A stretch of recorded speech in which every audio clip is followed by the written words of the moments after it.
Welcome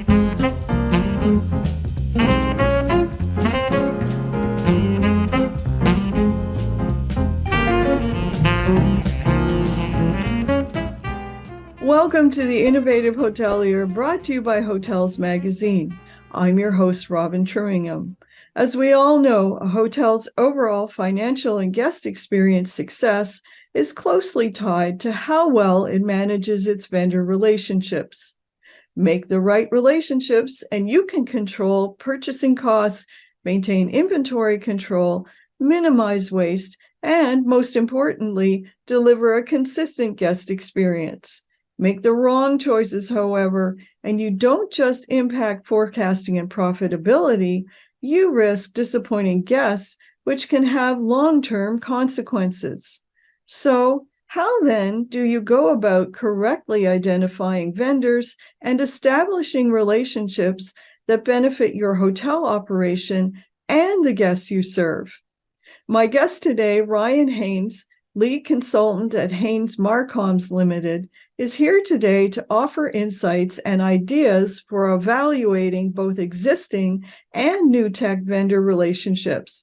Join me now for my conversation with Ryan. FOH is a global food service and hospitality company that manufactures smart commercial-grade solutions. Headquartered in Miami, the company designs and manufactures all their restaurant and hotel products. They have showrooms and distribution centers located throughout the globe, and their products are always in stock and ready to ship from any of their distribution centers worldwide.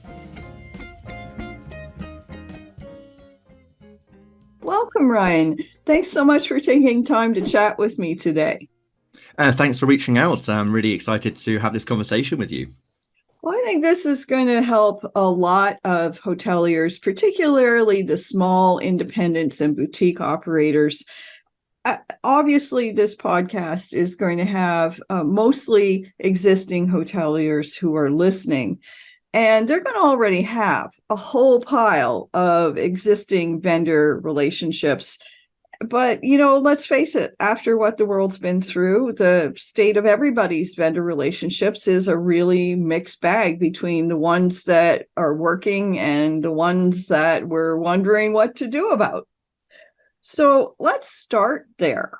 When we think about the existing relationships, how do you establish a set of criteria for evaluating or figuring out which ones are working? Let me start off by giving you a bit of context as to why I'm doing this, I think, in the first place. Here, really, to bridge that gap between buyers and sellers. As you say, it's such a complex world with technology. How do you identify the systems that are actually going to work for your hotel? So we really need more open discussions around the different system solutions to help further the industry. And I think we've seen that particularly in recent years, where we've seen much more development with integrations between systems and APIs. And this is one really key area that the industry as a whole needs to benefit from, and particularly for small independent hotels. And as you say, investment in technology is essential today. So for a hotelier, they need to make sure they're getting the most bang for their buck from every single system. So the three key areas that I look at, particularly with our suppliers and when I speak to hoteliers, is firstly hotel users. Who's using the system? Mm-hmm. How are they using the system? Is it actually easy for them to use, or is it actually quite a hindrance to the day-to-day activity? Particularly, where do you see it saving time, and where are you starting to see it cause a friction?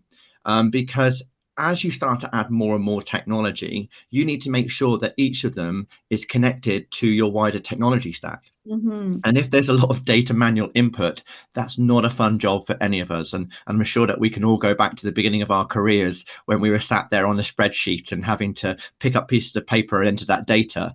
Now you've got interns and graduate trainees entering roles, and they're rather than picking up pieces of paper, they're going from one system to another system. And that's not really a good use of time. So what are the usage levels of the systems, and are they actually delivering for your team and helping support the overall performance of the hotel? Secondly, your suppliers. So what is the level of support that they have there in place? How responsive are they? And you need to really identify what works for you and your team. We know that some people will want to pick up the phone and have a conversation. Others will just want to use a ticketing system. So what works for your team, and can your supplier actually offer this? And then the other side for the supplier is their product development? Is it expanding the features and functionalities? Because at the end of the day, you can't be stuck with one system. Everything evolves, as we've seen over the last few years, digitalization being a huge word. And you've got to look at what that means for your hotel. And then finally, around the product itself, and we've talked about the usability, but what level of training is there really required for your staff? If you're onboarding new team members, as we've had to see over the last few years due to staff shortages, how much time and energy and investment is that taking up before you then have to sort of retrain, or bring on a whole new team of people? So the better that the systems are performing in a way that is really intuitive will really allow your systems to help you as a hotel grow and develop and be more effective. I think you're making some excellent points there. I mean, of course, I've worked for some enormous brands along the way. And, in that scenario, typically there's a guy, or could be a girl, of course, in a glass box who lives in the loading dock. And, I'm thinking about all the physical supplies at this point, not just so much the technology suppliers, but there is stuff perpetually coming in the loading dock. And it's a really laborious process because even when there's technology involved, somebody still has to look over the manifest and the what's arrived and sort of marry up the two. So I think that how user-friendly is the system and how well is it connected to the rest of the hotel, I think that's a critical part. So how would you then say that hoteliers should handle the ongoing oversight of their vendors? Like who in the property is going to be responsible for overseeing all of this? Are you going to handle this on a department by department basis, or is this going to be like one person's job because they're a detail person and they're going to do it better? I would say everybody needs to be involved in this, and you need to bring everybody into it. Today, technology is in every aspect of everything that we do, and so every team member will have a responsibility to use it in some way. And so, you being sure about how confident they feel in using it, it just helps you better understand whether it's the right system and tool for you.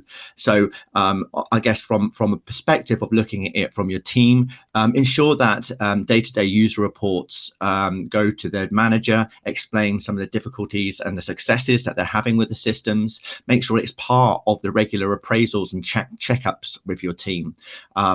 Is there any friction there? What is it enabled you to do better? Particularly as well if you brought on a new system or new features and functionalities has been released, because I think that you need to take that from the bottom up. And you also need to take that from the top down. And the more that that's communicated and explained and educated throughout the business, the better it is you can really see the performance as a whole of the systems. Then there's always going to be one person, right, that needs to sort of like oversee this, someone who is sort of the captain of the ship. And it depends on the size of your hotel, really, and the resources and access to talent you have. Some hotels will be the general manager, and with the general manager, if you're not IT literate, and don't know the complexities of it all, working closely with a consultant. That being, you may have an IT director on house or as part of your portfolio. So ensure that they're reviewing the overall environment and the tech stack. Does it work for the type and size of your hotel and the structure that you're trying to operate in? Because it's going to be different if you're a small independent boutique hotel versus a large beach resort, and the types of services that you're providing your customers and your guests. And at the end of the day, it's all about profitability as well. What is commercial bottom line? So your commercial director needs to be overlooking the performance of these systems.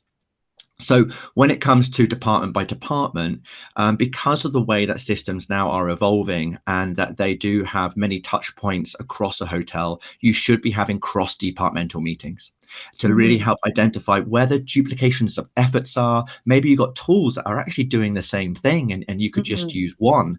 And this is where I think would really help both save on time efficiencies and the number of vendors you're using, and then reduce the investment you need to make.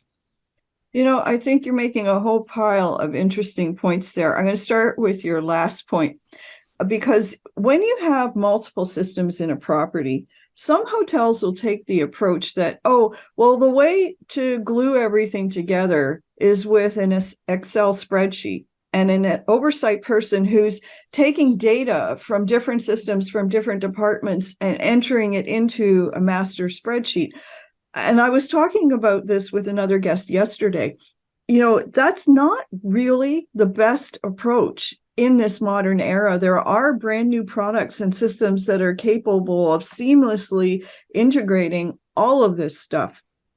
The other really important thing you were touching on is I think there is a huge difference between a vendor relationship with the guy who supplies the cheese and a vendor relationship with the guy who's supplying some sort of IT product. When the cheese doesn't show up 3 weeks in a row, you're highly motivated to do something about that vendor relationship because the lack of that product is going to show up immediately to the guest. There's going to be a huge reaction chain all through the system. Our IT stuff, on the other side, hoteliers tend to cling to their legacy systems. And I think it really is not the best idea anymore. So, how often would you recommend reviewing or auditing your vendor relationships to avoid clinging to things that don't serve you anymore? Oh, yes, absolutely. I mean, every different system will have a different way in which you work with them. For example, there it depends on the length of contract sometimes you have in place, because some contracts can be fixed for up to 5 to 7 years, which is a huge lifetime when you think of it to a hotel, and what we can see change in 5 to 7 years. But what I think is really important is that you from the outset, you set those objectives and goals. What is it you want this system to do, and Mhm. how is it meant to impact the property? And with that, identify what is going to be the key areas you need to monitor. And so, initially, when you engage a new supplier, and I know that some of the listeners will have not necessarily brought in a new supplier, but if you have brought in a new supplier, you know, check their performance over a 3 to 6 month trial period, or pilot it, because a lot of systems will be more than willing to do this with you. There may be an expense, but it's worth having that conversation and being open and transparent about why it's essential that you go through this process. Quarterly performance checks and annual reviews, both internally but also with your supplier, because they need to see how you're using the tool. This gives you a great chance to give them feedback. At the end of the day, as a customer, you are a key stakeholder, and Mhm. therefore you need to be contributing to the performance of the overall product and their product delivery. So ensuring that you have that account manager who's going to sit with you on a quarterly basis and an annual basis to see how that's worked. Setting your team maybe tasked to periodically benchmark suppliers in the market. There's always new people coming out, but we're seeing the legacy systems as well. They are diversifying. They're bringing out new features and functionality. Some of them are massively investing in different areas of technology. So, how is that going to help you better understand the value you're getting from your existing supplier? And then finally, and not by no means least important, but it's your industry peers. Have conversations with them, go to events and conferences, phone up the other local hoteliers, and then find out what sort of systems that they're using, and if they've brought anything on recently that they are showing is proving worth the investment, because that will really help you understand if you're getting the best deal. And when I say best deal, it's the value to draw from it for your property.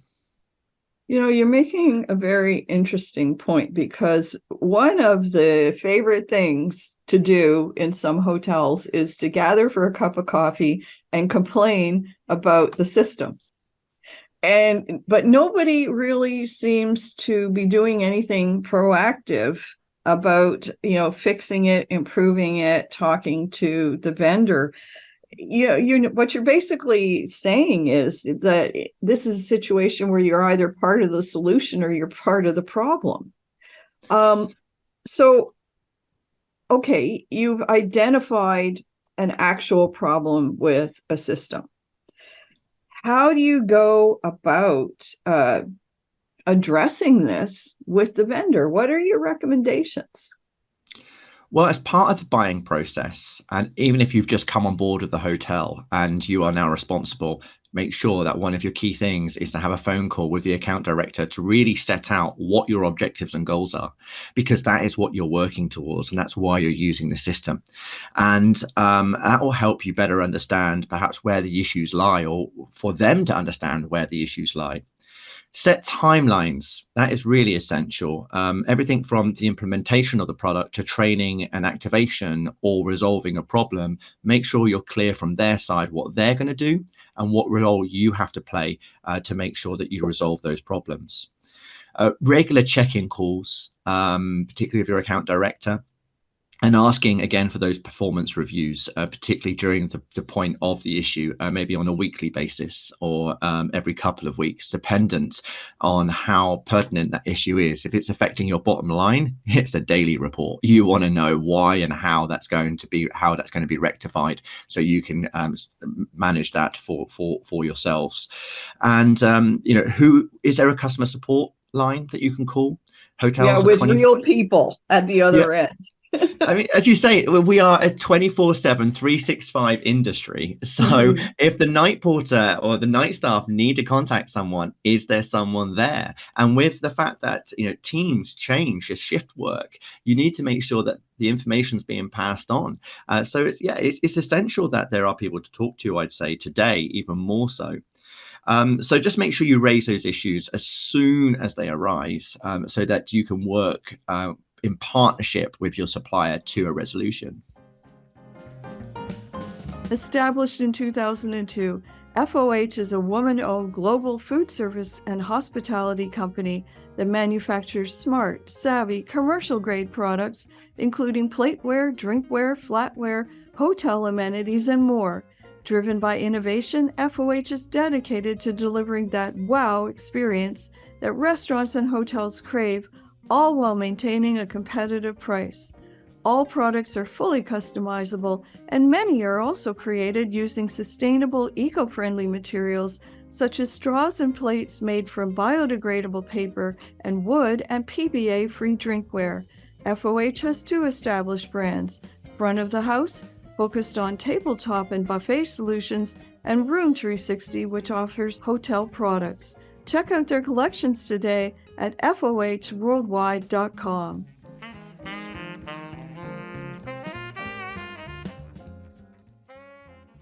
And if you're doing your part, I mean, how do you finally identify when a supplier really needs to go? I would say if it's costing you more money than you're necessarily making, and when I say that, that return of investment is not necessarily just about finance, it's about time. Are you requiring to also hire multiple additional people to actually manage the system, and it's not Good delivering you point. any further savings?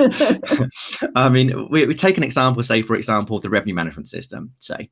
Now, there can be a commercial financial return there, in a sense of how it can maximize your rates across every single day and look at that demand. But then there's a huge time saving aspect to it, because it can automate a lot of those processes. You're not having to gather the data, crunch the numbers, and come up with a calculation of what the rates need to be on a daily basis or an hourly basis.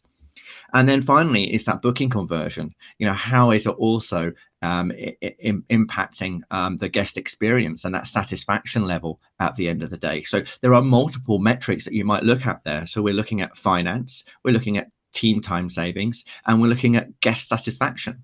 So metrics need to be based on the areas and where that particular solution is going to have an impact on the business. Yeah, I think that's really good advice. So, okay, we're looking for new suppliers. Where do you start? I mean, particularly in the IT world where there's a new AI something or other being launched every week. How in the world do you begin the process of searching and identifying who might be right for you? Yes, I know, because we can easily be distracted by all these wonderful flashy lights that are coming up in and around us. Oh, look, they And have squishy toys, you know.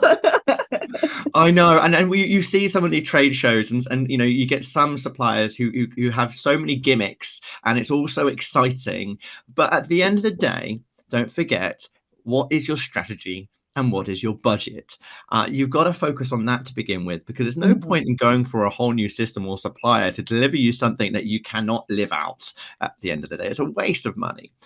Look at the strategy and budget. Bring your team in. That's really important, right? Team morale, actually, them investing and believing in these systems rather than you dumping a system on them and expecting them Mhm. to enjoy it. You know, that is the worst. I'm sure all of us have been through that experience in the last 20 years where suddenly we come in and we're given a whole new system that we have to work with. So speak to the team. What criteria works for them for the type of products that they need? Make sure it's a product fit for the hotel as well as the team. Define that buying process. You know, what steps are you going to put in place to make sure that you find the right buyer? Sit down first and plan that path of attack.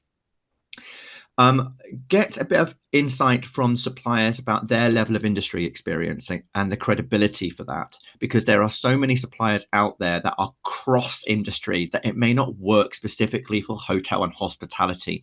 And there are so many systems like that, particularly, for example, CRM.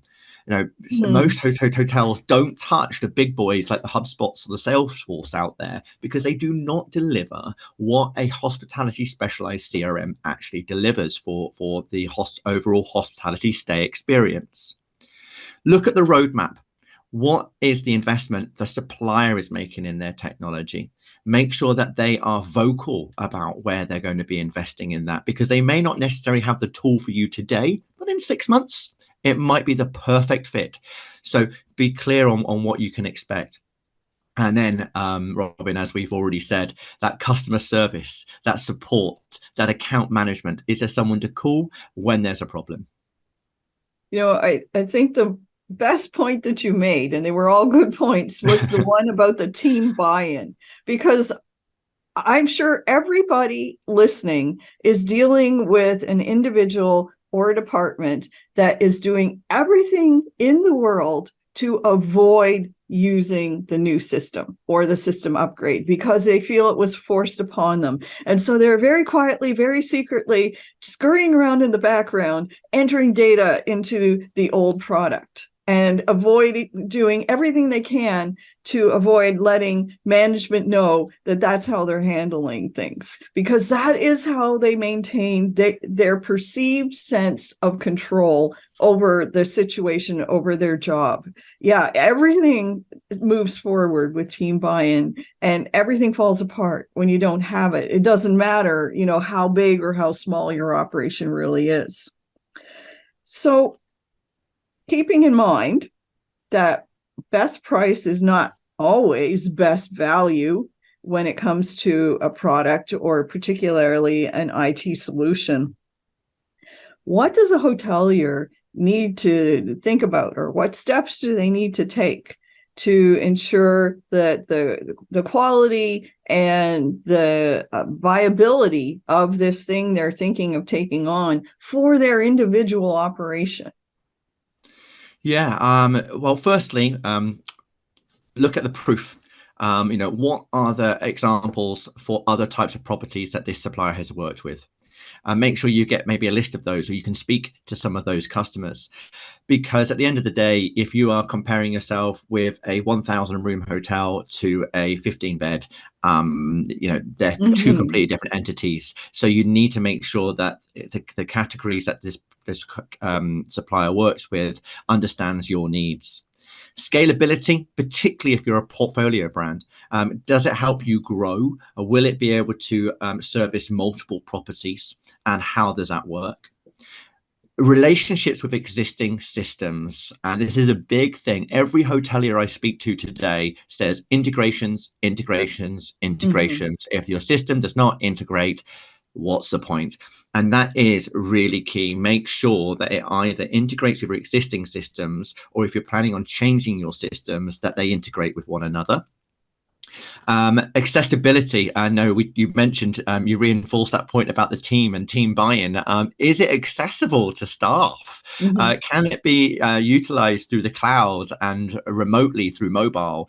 With housekeeping potentially being on the basement and the first floor being 32, then how do you communicate between the two? I was speaking to one hotelier a couple of weeks ago who was talking about the joys of having a remote cloud system, because her staff don't have to be climbing 4 or 5 flights of stairs in 40-degree heat. They can actually do a lot of the reporting through IoT devices now, and it's all there for them. It saves them time, and it Mhm. saves them the distress of having to, as you say, sort of like climb all those stairs and going to visit the rooms to see how they are. So that they're the sort of key areas that I would suggest when it comes to identifying the quality and reliability of your products. So let's talk about sustainability here, because particularly for larger brands, everybody is talking about ESG initiatives and reporting and inclusion and all of that. As a rule, what would you recommend? What sort of questions should a hotelier ask regarding a vendor's sustainability policy, ethical sourcing, social responsibility, all of those good things? I mean, absolutely. It's so important. It's on the forefront of people's minds at the moment. Customers and guests are much more aware, and they're considering where money is being spent and holding the right values. And also your staff will be conscious as to, where the money's being spent. So some particular questions that I'd say hoteliers should be asking vendors is, the carbon footprint. So how is the product sourced? What is the supply chain? What is the level of energy that's particularly being used or required to utilize that software or system? The key area is for us is security and data policies today. Is it safe? Does it meet requirements for your market? And in particular, your guests, because they might not necessarily be from your territory, but you need to be mindful of where your guests are based to secure their data, particularly, say, Europe's GDPR. And then how is that data stored and managed effectively? Employment and modern slavery laws. I think these are certainly becoming, Yeah. much more under the magnifying glass. Unbelievably, really, after all this time. But it's much more consideration now as to how people are treated. And then as an industry, we're part of the tourism and travel. So as a good employer, how are we thinking about our contribution to the overall carbon footprints, but also to bring on that younger generation of staff and guests? How can we be thinking about what their requirements are, particularly around sourcing and local vendors, and what value that will really add in the long term? You know, I I'm going to go back to one small point that you made that I think is actually huge for a boutique operator. When we're talking about carbon footprint, an individual operator has a real chance of reaching carbon neutrality on site because they can pivot. They can put in new processes much easier than a brand can across hundreds of hotels. Yeah. But when you're dealing with your vendors, you really need to be aware of the enormous size of the server farm that some of these vendors for IT products actually have, and the amount of carbon that these server farms are actually generating. Yes. It's an argument to be made that a boutique operator might be better served by going with a slightly smaller vendor. I mean, I think a big question I have been asking now, all the technology forums, is this: how are we considering the impact of data farms, and the energy required, and where are they? How is there policies in place? And How at are the we moment, offsetting all of that? Yeah. yeah, and at the moment, it's surprising how few have really thought about that, because we've already seen, emails as better than using paper and chopping down trees. But we're starting to realize, actually, no, it's not. The amount of data that we're holding now is requiring so much energy, and it's being duplicated multiple times across different data centers, that actually we're quadrupling the amount of energy that we are using. So certainly, I think as an industry, we now need to start asking those questions to technology companies, and technology companies need to start deciphering what their policy is and how they can support the overall contribution that they are providing to this carbon issue that we're facing. Yeah, it's the chaos theory, which is loosely that a butterfly flaps its wings in one country and the ultimate result is an earthquake, on the other side of the world. It's an interesting time that we're living in. So we are starting to run out of time here, but I think the next question is actually really important when we're talking about new vendors. What are some of the common clauses that you should, I'm going to say, watch out for when you're signing a new vendor agreement? Because a while ago, you were talking about some of these contracts going on for 5 or 7 years. And is that in any way negotiable if you know what you're doing? I mean, I'm no legal expert, okay, and the agreement should Right, of definitely be course. Me reviewed. neither. Yeah, yeah. Get them reviewed by the IT and a project manager and a lawyer. But Based on your experience. based on my experience, it's I think licenses and user rights is really important to understand, because it can be based on 3 users, or it could be based on 100 users. You might have a limitation on how many people can use them. Subscription services, is it based in the cloud, which is often a monthly subscription? Are there commission costs involved?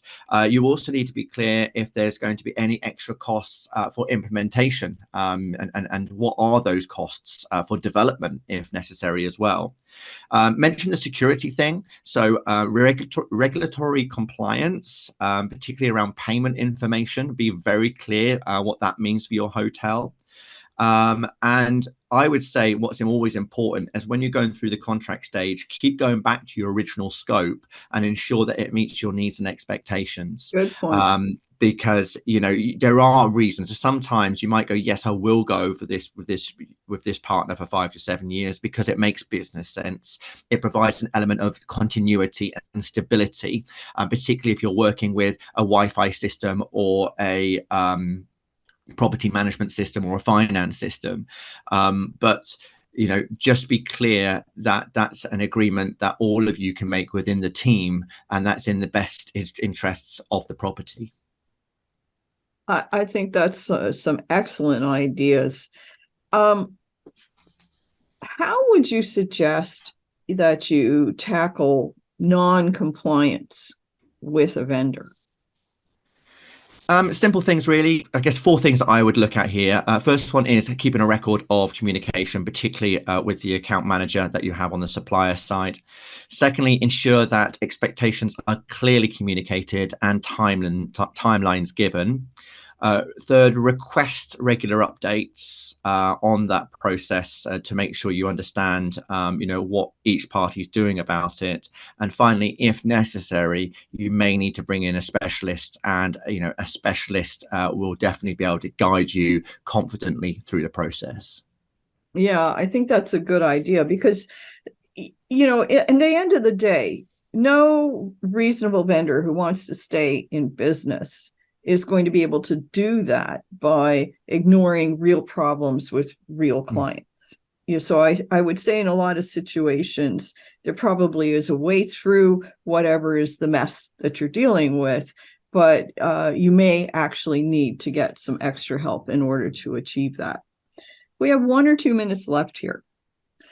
How important do you feel it is for a hotelier to keep track of market trends and keep an eye out for new suppliers that may offer better products or new services that better suit your hotel? Well, when I speak to hoteliers, this is one of the prime questions that I always ask. And I want to know from them as well as to what gives them the value. And industry events, conferences, being there with your peers, hearing what they have to say, sharing those experiences, networking as often as possible. You can listen to the suppliers, you can listen to the innovators. And I think, that gives you some insight as to where the industry is going. It identifies some of the new features and functionality that's coming out on the market. But until it's had its proof, don't jump ship just yet. I think it's important to listen to guest expectations, identify any issues that they're facing with the technology, get that satisfaction level, and maybe explore with them a bit more through focus groups as to what they would like to see. And last but certainly not least is your staff, right? Mhm. So the more you hear about their experiences and identify their issues, listen to the younger generation coming up through, what would they like to see? What ideas do they have? Even the older generation that are rejoining the workforce, we've all adapted digitally over the last 3 or 4 years. That those who were technophobic in the past are now sort of grasping their phones and using it on a day-to-day basis. So think about really how you can involve all those key people, from your suppliers to the technology industry, to your peers, to guests and staff, to really keep on track with market trends. I think that's a good place to leave it. Brian, I want to thank you so much for joining me today. You've been listening to the Innovative Hotelier. Join us again soon for more up-to-the-minute insights and information specifically for the hotel and hospitality industry.